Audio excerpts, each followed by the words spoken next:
Praise the Lord, everyone. This is Anvesh, and today I'll speak a few words about prayer. One of the uh, verses about prayer which you all know and remember is James 5.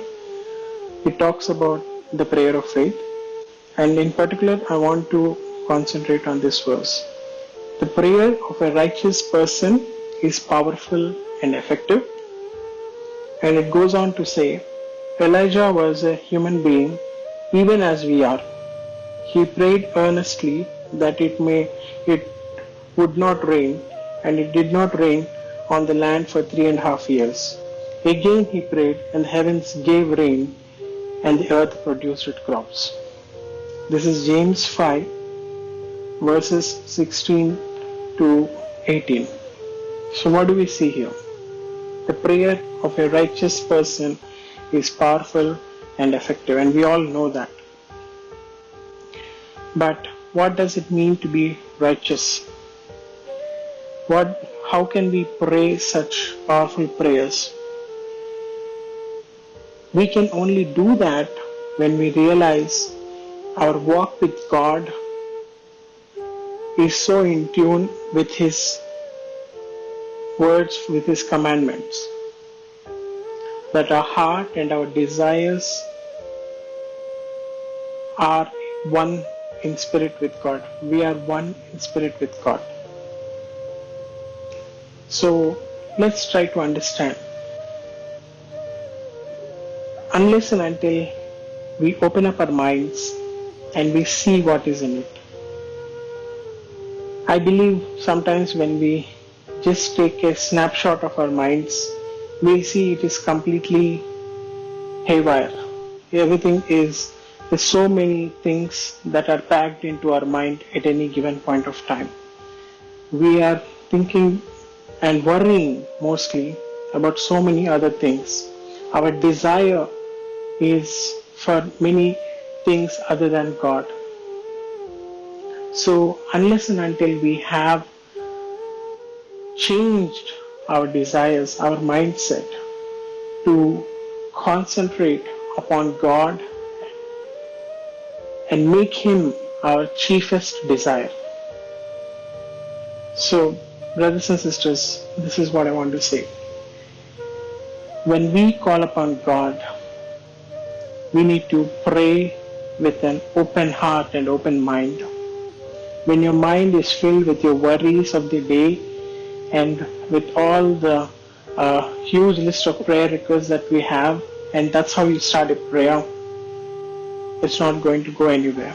You need to clear up your mind. You need to receive what the Lord is talking, because prayer is a conversation with God. We need to receive His word into our lives, and it is that word, that single Rhema word that He releases into you, that is going to change your life. When we approach God in prayer, and Bible, Jesus Himself says, when you pray, don't pray before others so that everyone else can hear you and congratulate you on praying such a good prayer. But when you pray, close the doors. It talks about more in the lines of fasting, but yes, it's also about prayer. Close the doors, set your time away from everyone. Consecrate yourself before God. And that act of consecration is going to open the doors of heaven. When you really consecrate physically by closing yourself into your room, consecrate mentally, spiritually, come to a place of consecration where you have set apart yourself and you are ready to enter the courts of heaven.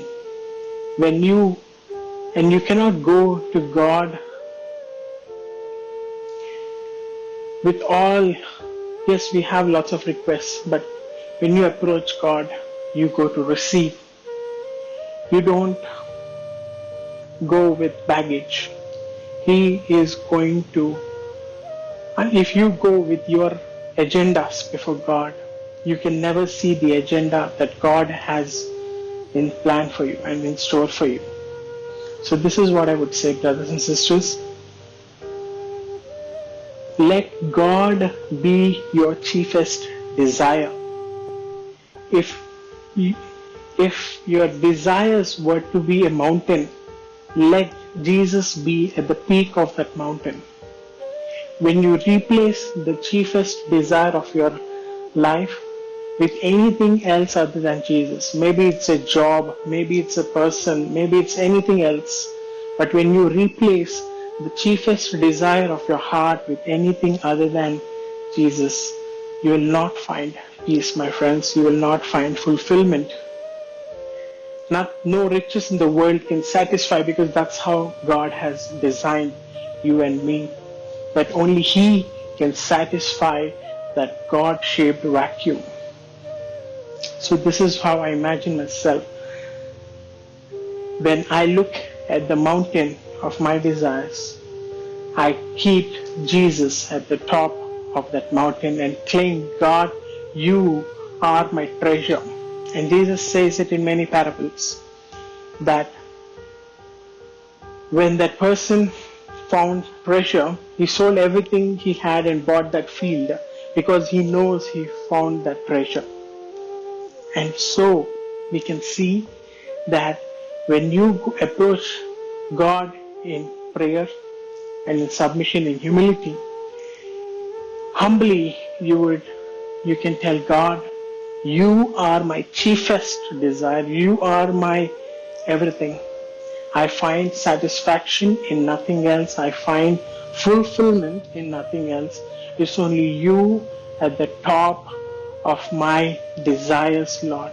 And when you approach God with that level of consecration, with that level of commitment and the emotional consecration and the spiritual consecration, setting yourself apart and throwing yourself at the feet of God, that's when you pray, heavens will open wherever you are, because God is waiting for that kind of true worship prayer. So let's, brothers and sisters, let's come to God, consecrating ourselves from our daily worries, and receive from Him that anointing that is going to pull us closer into the Holy of Holies, because Jesus has struck down the veil so that we have access to the Father, and through prayer the Holy Spirit will empower us, enable us to have fellowship with the Father, Son and the Holy Spirit together. And when you pray a prayer in the Holy of Holies and your prayer goes right before God, that's when you will see that your prayer is effective. And I'm sure Elijah had felt the same thing when he prayed earnestly. That's what it means. It's not about just, it's not a one-day thing. It's a lifetime of commitment. And if it's a continuation, daily consecration, and then it comes to a point where when you pray, heavens will open wherever you are, and God will release the heavens, open the heavens or close the heavens just at your word. Thank you, everyone, in Jesus' name.